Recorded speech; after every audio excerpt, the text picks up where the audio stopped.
The Converted Man here. Guess what time it is? It's wait for my keyboard to get replaced so I can edit real videos and not do this time. But until I do that, it's homework time! So I enjoy reading your comments and dismantling this book. Okay, this time we're going to talk about the origins of the universe. Won't that be fun? There are two views of origins. It's so hard not to comment. One says that everything came about by natural causes, the other looks to a supernatural cause. In the case of the origin of the universe, either the universe had a beginning or it did not. Seriously? If it did have a beginning, then it was either caused or uncaused. If it was caused, then what kind of cause could be responsible for bringing all the things into being? Evolutionary scientists have told us that the universe either came from nothing by nothing, or that it was always here. So hard not to comment about that.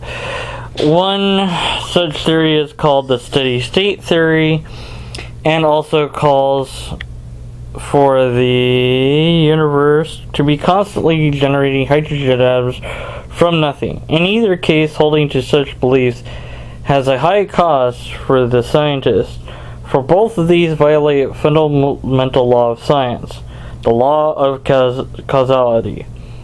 Both views require the scientists believe in events happening without a cause.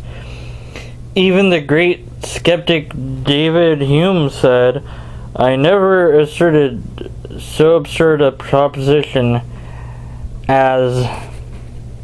Sorry. Where am I? As a proposition as anything might arise without a cause. Yet this absurd proposition is accepted by men who make their living by the law of causality. And here's this little thing. Universe, no beginning, no cause. If the law of thermodynamics, expanding universe, radiation, echo... What? Second law of thermodynamics, expanding universe, radiation, echo, principles of causality. Whatever. If the whole universe is uncaused, why should we believe that the parts are caused? If the parts are all caused, then what evidence should we suggest the whole is uncaused? Nothing in the principle could suggest that the whole is uncaused. Nothing in the principle of causality supports this conclusion. The evidence is just not there. Almost done. Get through it.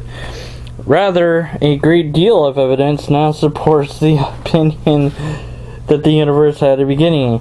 Robert, founder and former director of NASA's Goddard Institute for Space Studies, has summarized the evidence in his book, God and the Astronomers, saying, now 3 lines of evidence: the motions of the galaxies, the laws of thermodynamics, and the life story of the stars pointed to one conclusion.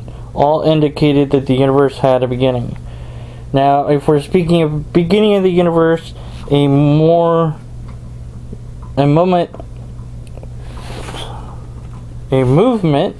from no matter to matter, then we're clearly in the realm of unrepeatable events covered by Origin Science, which this horrible, terrible book covered before, trying to make a difference between certain types of sciences and completely missing the point of how to science, which shouldn't surprise anybody.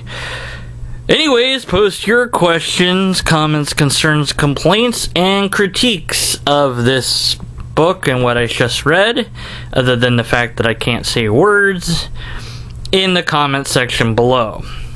Thanks, and soon, hopefully I will have keyboard and I can get back to making fallacy counters and such. Until then, lobsters exist.